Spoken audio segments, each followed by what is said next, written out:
What's going on, everybody? It is Overreaction Time. Once again, I'm your host, Simon Samano, and back to the show this week is none other than the fabulous Farah Hannoun. Farah, what's good? How are you?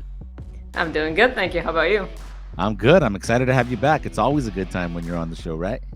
I appreciate it. And yeah, let's see what you come up with. Let's see if you can get me all riled up. All right. Well, we got some topics to talk about. We got some fights to talk about from this past weekend, plus some other news and notes, and we're going to jump right into this. Abby, you know what time it is. Hit it. I mean, guys, what are you fucking? Is this tonight's stupid question night? Are you guys that fucking stupid? You can't be that fucking stupid. Who gives a shit? One of the dumbest things I've ever read in my life. Fucking common sense. Everybody knows that. All right, Farah, we are going to start with UFC 312 fallout still from last week, all right? Because last week when we recorded this show, this story hadn't quite developed yet. And then it went full-blown afterwards where Sean Strickland and Eric Nicksick had a little bit of a war of words within the media here. It started with Eric Nicksick showing up on the Ariel Helwani show, where he said of Sean Strickland's performance at UFC 312 that it was uninspired fighting. He said it seemed like he was sleepwalking. He even went on to say, quote, "I think he needs to evaluate what he wants to do in this sport. If it's just to make money, then that's great. Let us know. I want to coach world champions, so my motivations are different." Really some stuff that you don't normally hear from a head coach about one of his own fighters. It felt real and it felt raw, right? Definitely caught Sean Strickland by surprise, because the next day, or maybe it was a couple days later, he put out his own video reaction and he just seemed surprised and sort of blindsided by it. Said that they're probably not gonna, he's not gonna be in his corner anymore. I was thinking about this, Farah, and here's what I got for you. Sean Strickland will regret having this falling out with Eric Nicksick. I don't think that's an overreaction. I think because it's a little bit hard at this point in your career. I mean, Eric Nicksick, Sean Strickland won the championship with Eric Nicksick in his corner. So I understand Eric Nicksick's frustration. It's in the moment. He's trying to will his fighter on and trying to, get him amped up after he's clearly down in the fight. And he just didn't see it out of Sean Strickland. But didn't Sean Strickland fight the way Sean Strickland always fights? Am I missing something? Like, I know it's like sometimes if it ain't broke, don't fix it kind of thing. And that's kind of the style that he's beat Nasruddin Imavov with, who's a top contender right now. It's the style he used to beat Israel Adesanya. So I don't know if I saw anything too different from Sean Strickland. I understand Eric Nicksick's frustration that after you're down a couple of rounds against a guy you've already fought, right? I think this is where the frustration lies. It's like you've already fought Dricus for 5 rounds. You expect probably a better Sean Strickland, right? So for Eric Nicksick to see Strickland kind of put on a performance like that after, getting a taste of what Dricus had to offer.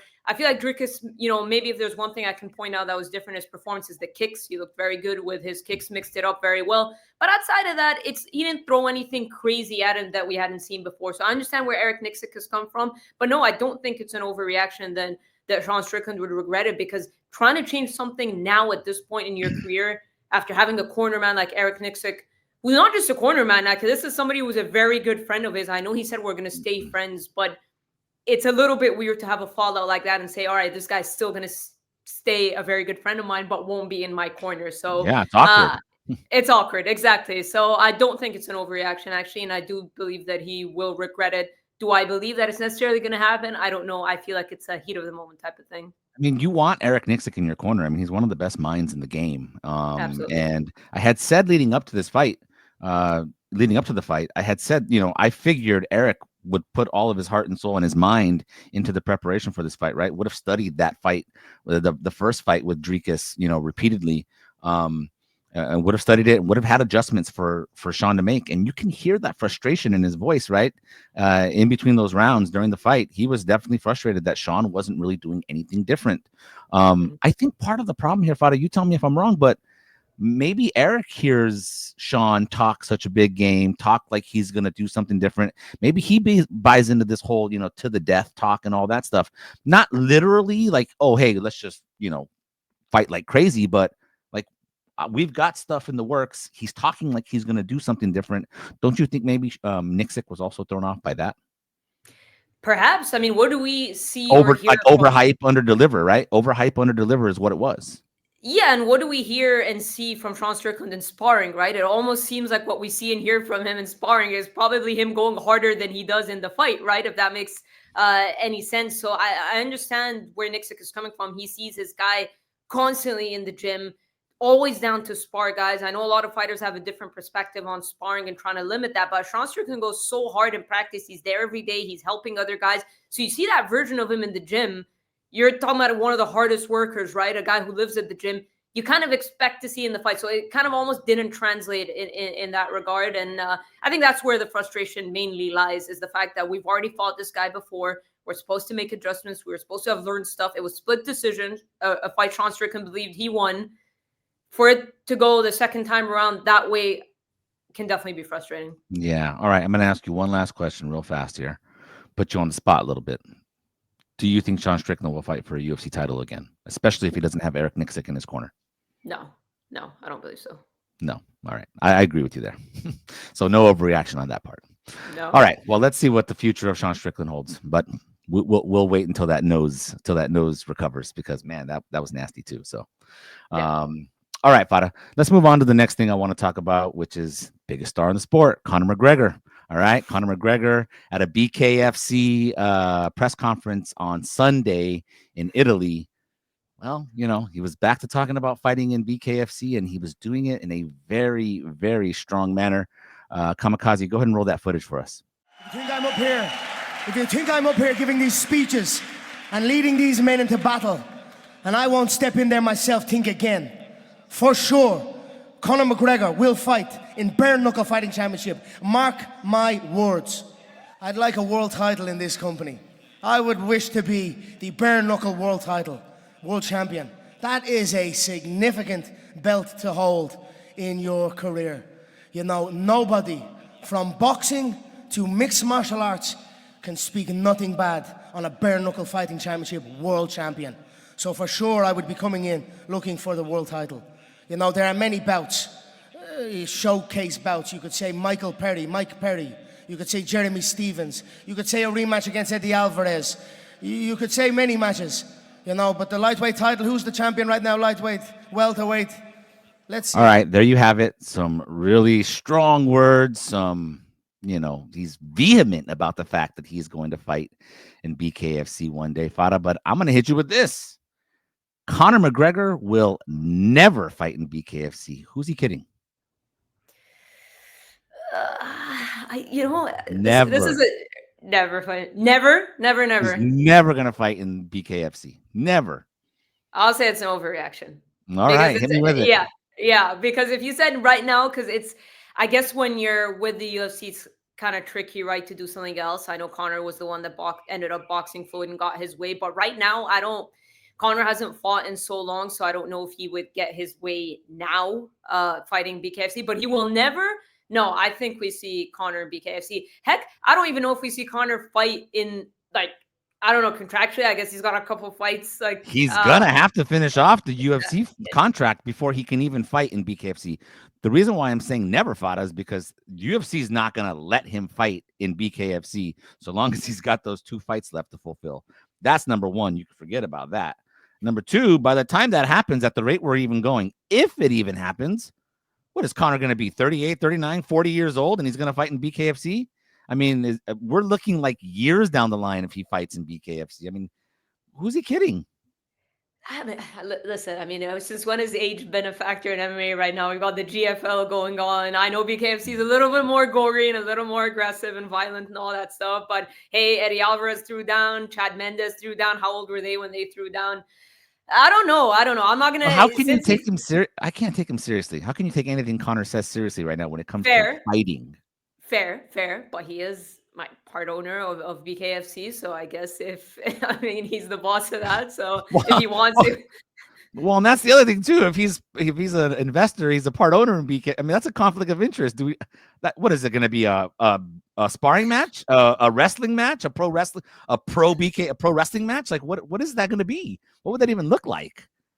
I don't know. I mean, yeah, okay, yeah, but it's just nonsense. It's just nonsense. It sounds good. It keeps him in the headlines. It keeps us talking about him. You know, oh, he's going to fight BKFC. Oh, he might fight Mike Perry or Eddie Alvarez or, you know, Jeremy Stevens. Yeah, it all sounds good, but like honestly, when it comes to fighting, there's nothing we can take Conor seriously about right now. Fair. I don't even imagine him in the octagon. Like for me, unless I don't know, but I wouldn't. I'll just say this: I can envision him at some point fighting BKFC. Right now, if you told me before a UFC fight, I'd say that was an overreaction. But period, I don't know. I feel like we will. He's crazy enough to do it. I don't know how it would work, but I would say it's an overreaction. I think we see him fighting BKFC. We'll see. Well, all right. Well, we'll see. I can't see it happening. I don't think it ever happens. I mean, I can't take a guy seriously when he's every other social media post we see of him is drinking, partying, girls around it. I haven't even really seen a lot of like training and like fighting stuff from him. You didn't see him throw his hands in during the press conference. Oh, yeah, that counts. That's about as close as we're gonna get to seeing him fight. I just love the way Conor, by the way, just real quick, I just love the way Conor likes to inject, like he likes to inject himself into everything. It's like he really believes he's the one going to battle. It's like, dude, just promote, but you're not the one going into battle. The actual guy's fighting. He might be the guy going to battle. Yeah, we'll see. All right, let's move on from Conor McGregor. I just had to get that one off my chest. We're never going to see it. All right. Moving on to something from the news last week as well, Farah. Joe Rogan coming out of UFC 312 during his podcast, and it made some headlines last week. I know you wrote a story about it where Joe Rogan had the suggestion that Ilia Topuria should move up to lightweight to fight Islam Makhachev for the lightweight title. And he said that Alex Volkanovski and Diego Lopez should then fight for the featherweight title. And I'm here to tell you, Farah, that Joe Rogan's idea for the lightweight and featherweight title fights is perfect. No, I'll tell you. Yes, it is perfect. No, it is like business money wise, and I don't know, but I'll tell you why I don't like it. And I talked to Mike about this during our preview show. I'm like, I miss a champion that just reigns over his division. You've said this before. I know you've said this before. Yes. I'm gonna keep reiterating this point. Islam Makhachev just broke the lightweight record for most title defenses at 4 asterisk, sure, featherweight, I don't know what. Well, I mean, Ilia Topuria would be another featherweight, right? He even said he's not interested in it. Now, I know what people say in media and stuff could change depending on how much the UFC offers, right? Sure. But but Arman Tsarukyan was supposed to fight Islam Makhachev. That fight is right there. And then featherweight, Ilia Topuria's got Diego Lopez, potential Alexander Volkanovski rematch, Monster Evloev. But that's apparently the front runner. The front runner right now, it sounds like, would be a Volkanovski rematch. I want to see a Volkanovski rematch? You want to see a Volkanovski? That's apparently the front runner here. Would you really want to see a Volkanovski rematch instead of Ilia going up and fighting Makhachev? No, I wouldn't. I'm not saying that. And I love Volkanovski. And defending your title 5 times is no joke and whatnot. And respect to Volkanovski because he was kind of down to do the whole interim. He said, I just want the title attached. So he was down to do an interim title, although I don't think Ilia just fought in October. So I'm not saying we should have an interim title, but I think that's what would happen, obviously, if Ilia moved up. I just want to see a dominant champion reign over his division. Now, I know it would be considered a title defense for Islam Makhachev, but again, another featherweight. I don't know. But a featherweight, but this is a different featherweight. This is a featherweight who's built different. This is a guy who's, coming off. He's coming off. I'm very high on Ilia. You're very high on Ilia. Yeah. He's coming off like the best gear he could ever have, knocking out Max, knocking out Volk last year. I mean, he's at the height. Like, this is a challenge that I think it would be a legit challenge for Islam. You don't think it would be a legit challenge? No, I think it would. And this is kind of similar to if you look at Dricus at middleweight, right? The run he had with Whitaker, Whitaker, Strickland, Adesanya. Mm-hmm. He ends up rematching Strickland again. So it's very similar to if it is, yeah. Ilia would rematch Volkanovski. Let's break it. Yeah. But I don't know. Me personally, I'm waiting for one champion to just stay just a little bit of patience. We're not asking for 15 title defenses, just a little bit of patience. If we're constantly talking about greatest of all time, right? We saw Kamaru do 5 title defenses. We're not going to put him over GSP. We saw Adesanya do 5 title defenses. We're not going to put him over Anderson Silva. But just one champion to try. Like, Makhachev has all the makings of being that guy. Let him defend again. Like, just let him get Arman Tsarukyan out of the way. That's a fight because that was Armin's UFC debut, right? It was short notice. Let him get Armin Tsarukyan out of the way. Just a couple of, give him legit, because you know people are going to talk, right? If he beats Ilia Topuria, it'll be like another featherweight. I don't know what. And then he's talking about, like, I'm not going to retire until I become double champion. Bilal's obviously champion right now. They don't want to fight each other. Just stay in your division and defend your title a few times. Can't one champion do that? Is that too much to ask for? It's Can we not. get a new? Can we get a new guy in the conversation of greatest of all time, right? We've had that same Mount Rushmore every single time. Can we get a new name in there, please? It's not too much. It's not too much to ask. I just think given where Islam has rematches ahead of him, and I know the Tsarukyan fight is 6 years old, and it was a long time ago, different times in their careers, but it's a rematch nonetheless, or Charles would be a rematch. Yeah, I understand. If Dan Hooker beats Justin Gaethje, Dan Hooker would be a rematch. So, I mean, for whatever reason, the way that division has shaken out, like that's all Armin has. I mean, that's all Islam has in front of him is rematches. Something fresh, something new, something exciting. Man, I mean, that's the Ilia fight. And you know what? Go ahead. No, you got one thing to say. Go ahead. Yeah, I'm not going to say I wouldn't be excited to see that fight. I absolutely would be extremely excited to see that fight. I don't know. Like, let's get Ilia to, I don't know. I'm just not liking this new era of where we're at. Like, I get the UFC standpoint. They're thinking like a business, right? They want to make the biggest fights, make the most money, sell the most pay-per-views. I'm just saying I'd like to see a champion. And I know that would be considered Islam staying in his division. But everyone mocked the hell out of him for saying that 2 of his title defenses were against featherweights and Alexander Volkanovski. So pick a side. Like, don't mock the guy. Like, he's fighting whoever the UFC. Well, I'm not mocking him for that. I won't mock him for that. But I get you. There are people who have done that. I know. Yeah, but I guess you can't make everyone happy. Well, let me just hit you one last time with this here, Farah. I will take Joe Rogan's idea and I will take it a step further because I want to make International Fight Week great again. There you go. There's your headline and your co-headliner right there. Ilia Topuria versus Islam Makhachev, Alex Volkanovski versus Diego Lopez, 2 title fights, 1 night, International Fight Week. Let's make International Fight Week great again. Boom. I mean, look, I'm not going to lie. It's not like that wouldn't excite me. That would excite me a lot. But I'm just saying, like, I don't know. Yeah.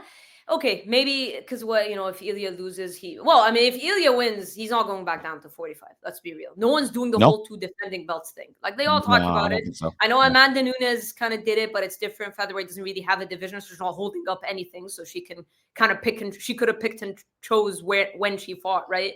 But in those other instances, with Movsar out there, with Diego Lopez out there, it just seems a little bit crazy. Especially Movsar is undefeated. He can move on and welcome 155 challenges for sure. He would be able to, yes. Yeah, I mean, these are legitimate 145-pound contenders. I know the back-to-back knockouts of Volkanovski and Max Holloway are amazing. And look, I'm very high. Like, go on MMA Junkie. I have an article on Ilia before he was in the UFC. I'm very high on Ilia Topuria. I think he'd be a legitimate challenge for Islam, but I just want a champ. Like, I just want to go back to the old days where just a champion reigns over their division. Call me boring, but that's what I want. No, you're not boring, Farah. You're not boring. You're not boring.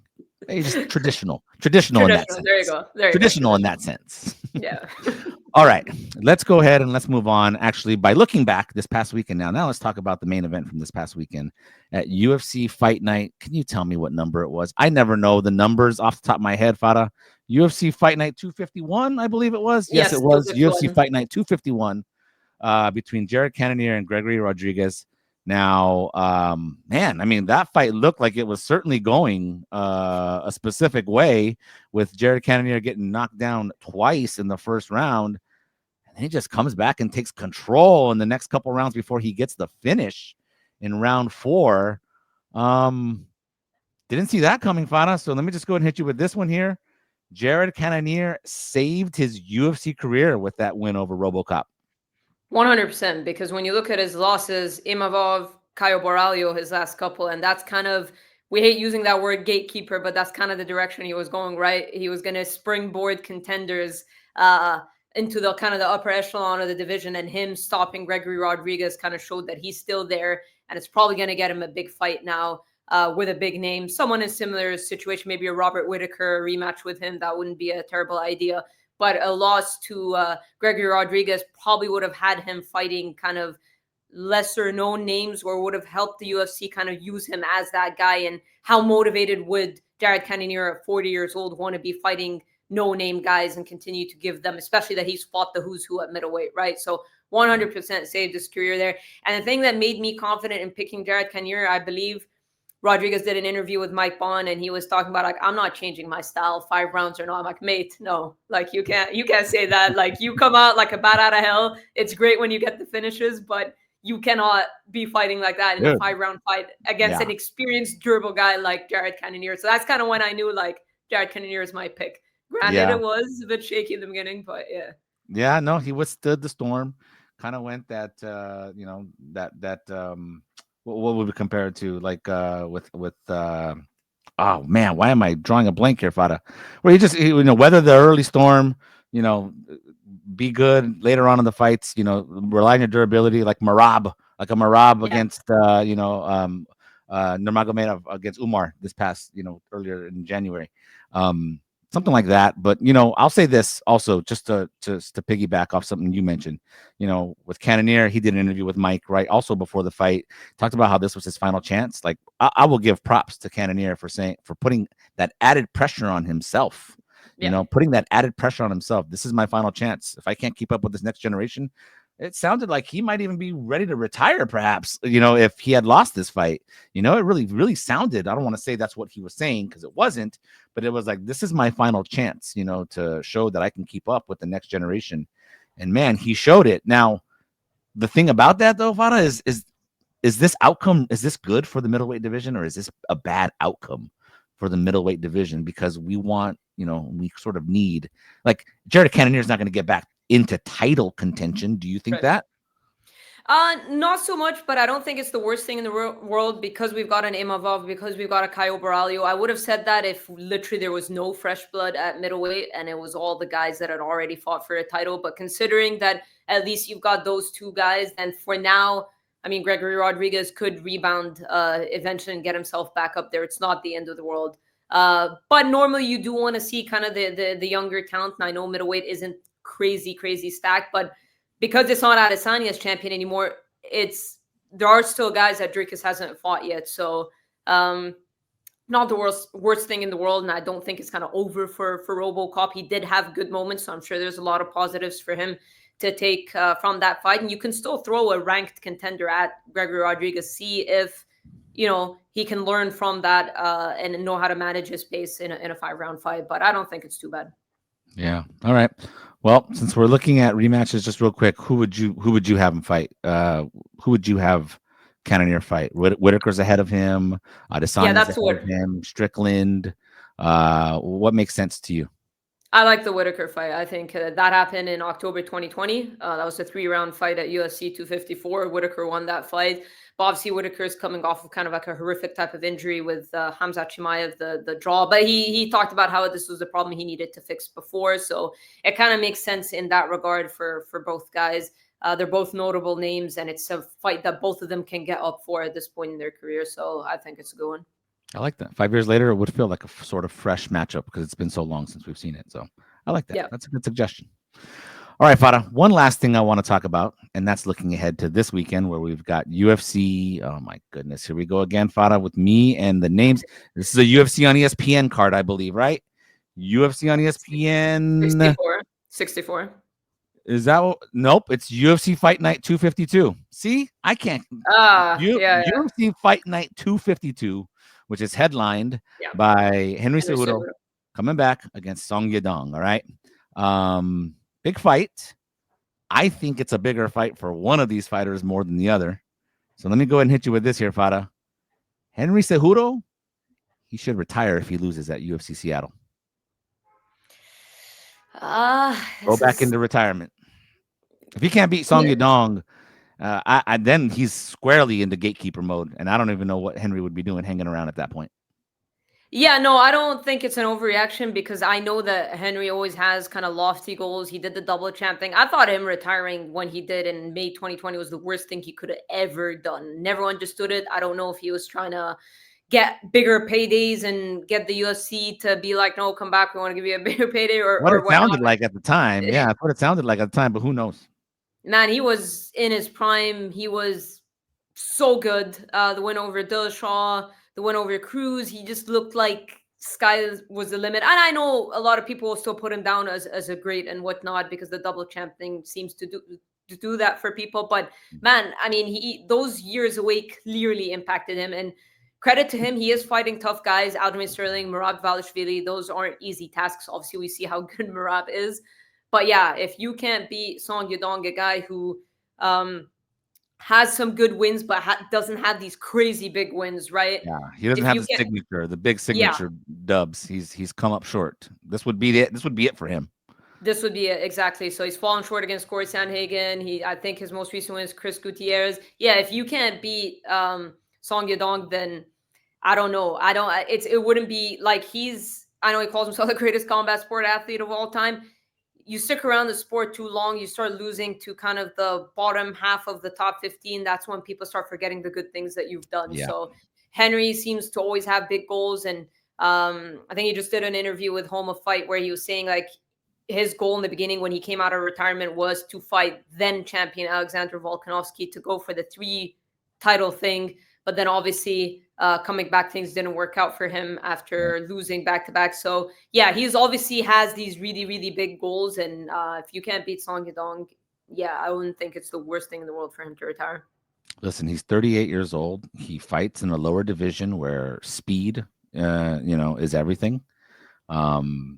So listen, if you can't keep up, quite literally at this point with someone like a Song Yadong, who is, not the upper echelon of the rankings.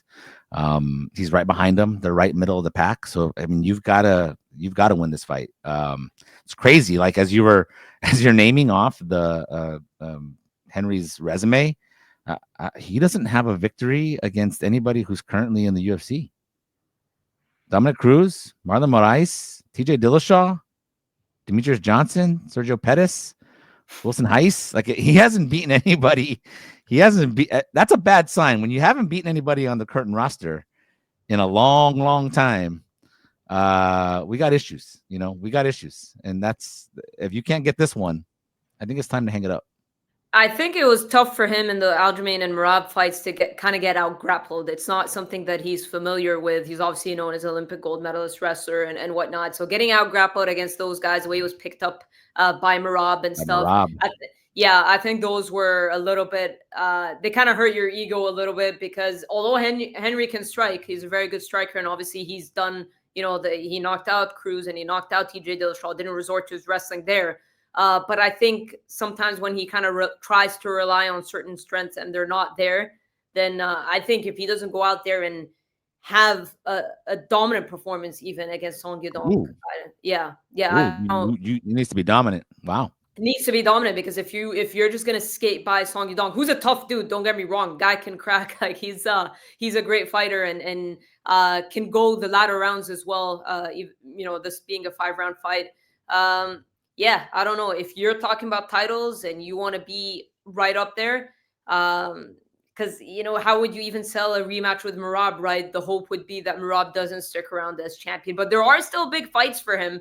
There are guys like Sean O'Malley. There are guys like Corey Sandhagen. But if you don't beat Song Yadong in convincing fashion, like O'Malley is being talked about in a rematch, right? He lost a fight quite convincingly to Merab. But that's the star power he has. So if you're Sean O'Malley and you're not impressed with Henry Cejudo, I can see him being like, I don't want to fight you. You know what I mean? Like he needs to go out there and really have like a good performance. And I think he knows that as well.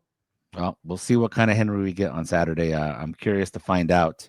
Hard to know when he's dialed in and when he maybe is not dialed in. I hope he's dialed in for this one. I hope we see the best version that we could see.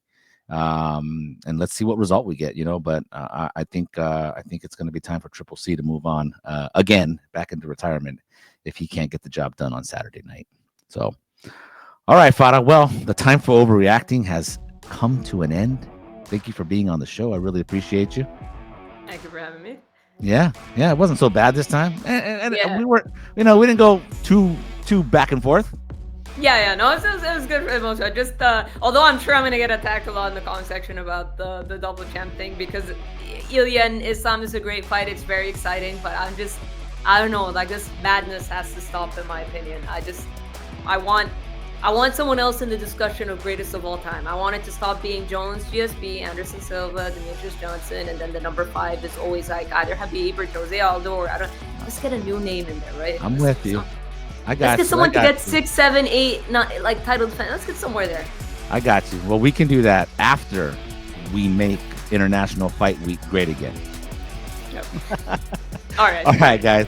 I appreciate everybody for tuning in this long. Thank you for watching the show. If you can, please hit that like button, hit that subscribe button, and we will see you next time on Overreaction Time. So long. MMA Junkie AI.